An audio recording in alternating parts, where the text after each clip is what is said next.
Hello everyone. Last video में जो advance maths का था उसमें जो मैंने आपको इक्वेशन बताया था लाइन की y=टू एम एक्स प्लस सी, जहाँ पर m जो था वो ढलान थी जिसको हम स्लोप कहते हैं, और ये m होता है tan थीटा ग्रेडियंट। तो इसमें एक चीज़ बताने की ये थी कि जो c जो होता है, आपने ध्यान दिया होगा, c जो है ये होता है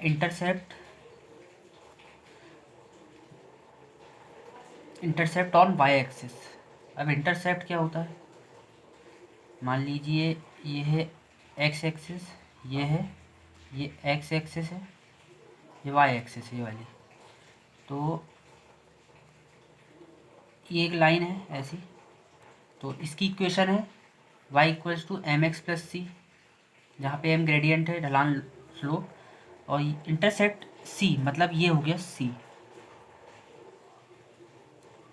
यहाँ पे c इंटरसेप्ट कर रहा है मतलब 0, c हो गया ये पॉइंट।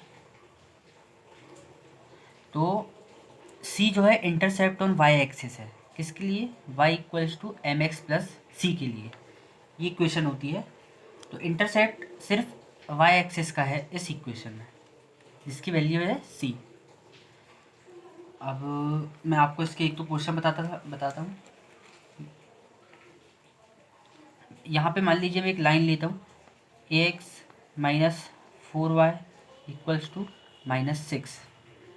इसमें इसकी ढलान दी है, मतलब m की वैल्यू दी है -3/2। आपको फाइंड करना है a की वैल्यू, आपको फाइंड करना है। तो आपको मालूम है कि m ढलान है, तो इस फॉर्म में इक्वेशन जो रहती है वो होती है y=mx+c। अब आपको इसको जमाना है ना। तो 4y को हम इस साइड ले आएंगे, 6 को यहाँ इस साइड ले आएंगे, तो 4y=ax+6 हो गया। अब 4 से डिवाइड, तो a/4x+6/4। अब ये हो गया y=mx+c के फॉर्म में आ गया ये। तो m क्या था, ढलान, -3/2 की वैल्यू कितनी दी है, a/4। ये 2 से कटेगा 2, ये 2 यहाँ जाएगा, तो a की वैल्यू हो गई -6। समझ रहे हो आप। और अगर ये पूछेगा कि y एक्सिस पे इंटरसेप्ट कितना है, तो c मतलब 6/4 है, c=6/4, 2 3 से 6, 2 2 से 4, 3/2 इसका इंटरसेप्ट है y एक्सिस में। ये एक टाइप का क्वेश्चन हो गया। अब अगर यहाँ पे मैं आपको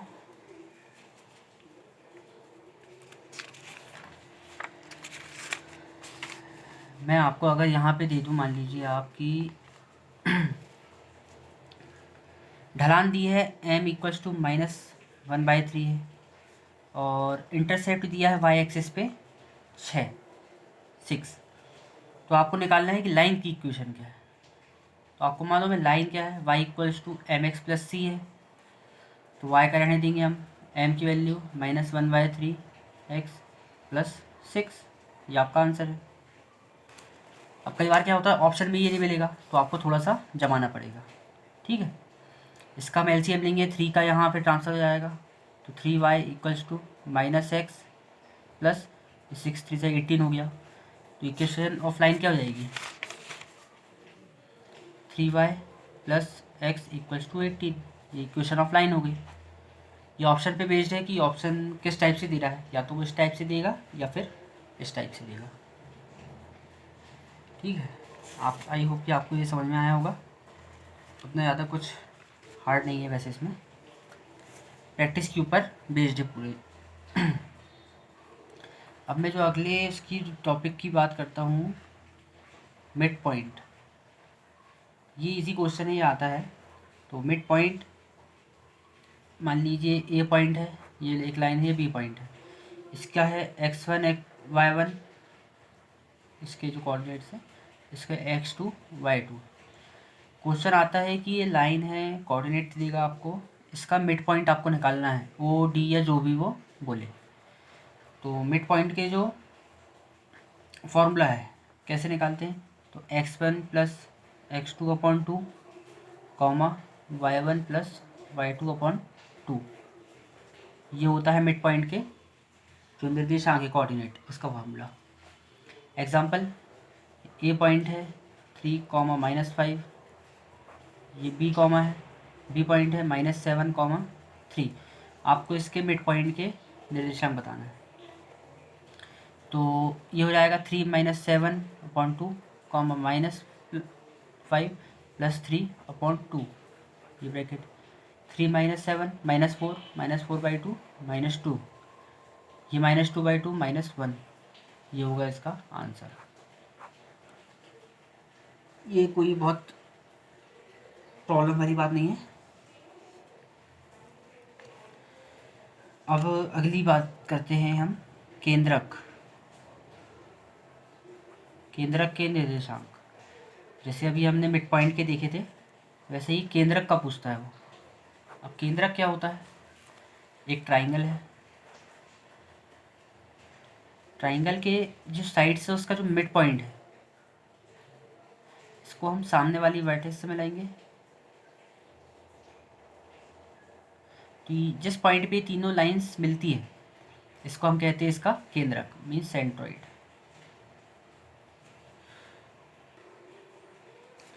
अब मान लीजिए ये ए पॉइंट है, ये बी पॉइंट है, ये सी पॉइंट है।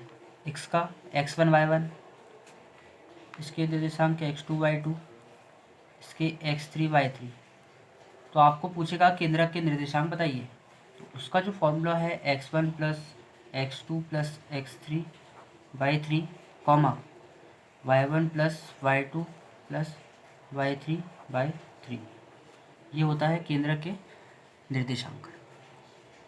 केंद्रक मैंने आपको समझाया कि जो साइड से उसके मिड पॉइंट को सामने वाली वर्टेक्स से मिलाए, तो जहाँ पे ये तीनों क्रॉस करती है lines, single point, that is called centroid, या हिंदी में इसको हम कहते हैं केंद्रक।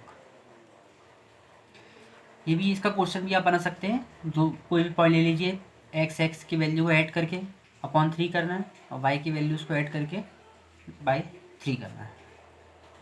ठीक है। इसके बाद हम थोड़ा एक हम टॉपिक देखते हैं, एंगल बिटवीन टू लाइंस।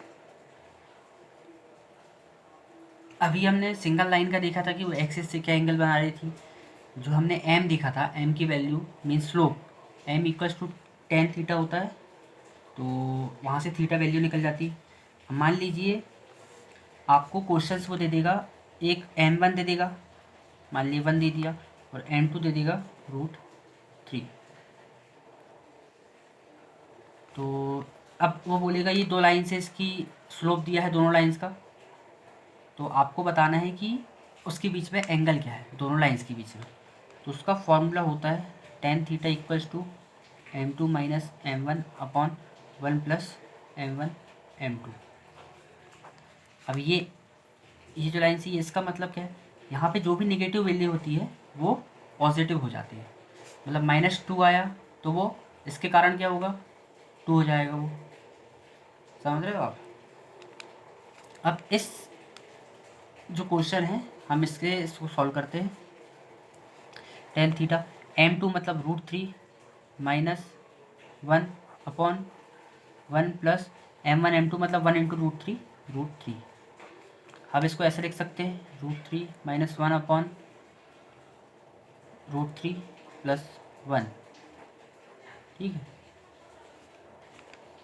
अब √3 को हम क्या लिख सकते हैं, tan 60 minus 1 tan 45 upon 1 plus, ये 1 प्लस है, हम इसको एक फॉर्मूले के रूप में बना रहे हैं मतलब कुल मिला के, ताकि वो हमारे लिए इजी हो जाए सॉल्व करने के लिए, क्योंकि हमको tan थीटा के फॉर्म में उसको बनाना है। 1 प्लस, अब यहाँ पे इंटू में 1 था, 1 इंटू √3, तो tan है tan भी, tan 60 tan 45। देखिए tan 60 means √3, tan 45 1 plus tan 60 √3 और tan 45 1। अब ये जो फॉर्मूला है ये काय का बन गया है, tan a माइनस बी का। समझ रहे हो आप, tan a माइनस बी। अब मैं इसको अगर tan a माइनस बी के फॉर्म में लिखता हूँ तो tan थीटा इक्वल्स टू, यहाँ इसको हमने हटा दिए हैं क्योंकि माइनस का यहाँ पे कोई अभी उतना मतलब नहीं है, ठीक है। tan a minus B, tan 60 minus 45, इसका मतलब है tan 15 tan थीटा। अब यहाँ tan से tan कट जाएगा, इसका मतलब ये है कि यहाँ पे हमने इन्वर्स ले लिया है tan का इन्वर्स लेंगे तो थीटा इक्वल्स टू, यहाँ इन्वर्स आएगा तो 15 डिग्री, ये इसका आंसर है। एक बार और देख लीजिए, m1 m2 दिया रहेगा, मतलब दो लाइन से उसकी, ये से पहली लाइन का है इसका स्लोप दिया है, ये दूसरी लाइन है उसका स्लोप दिया है। क्वेश्चन ऐसा भी आ सकता है कि वो एक लाइन की इक्वेशन देगा तो पहले आपको स्लोप निकालना है, मीन्स m1 m2 निकालना है, उसके बाद आपको ये फॉर्मूले में वैल्यूज़ रख के थीटा की वैल्यू मिलेगी। अब यहाँ पे हमको डायरेक्ट दिया था इसलिए हमने वैसा सॉल्व कर लिया। m2 minus m1 upon 1 plus m1 m2, ये हमने सॉल्व किया, थीटा की वैल्यू आ गई। अब जैसे मान लीजिए कोई भी इक्वेशन, ये y1 equals to m1x plus c1, y2 equals to m2x plus c2।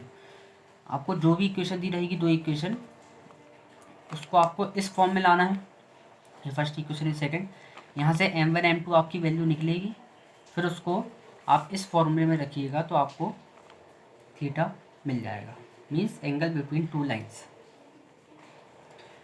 तो आई होप कि आपको ये समझ में आया होगा। अब हम ज़्यादा टॉपिक एक वीडियो में नहीं करेंगे, थोड़ा बोर भी करने लगता है। तो अगर आपको अच्छा लगा हो, समझ में आया हो तो चैनल को लाइक कीजिएगा, सब्सक्राइब कीजिएगा, शेयर कीजिएगा, जिनको इससे फ़ायदा हो सकता है उनको ज़रूर भेजिए, और घर पे रहिए, सुरक्षित रहिए। धन्यवाद।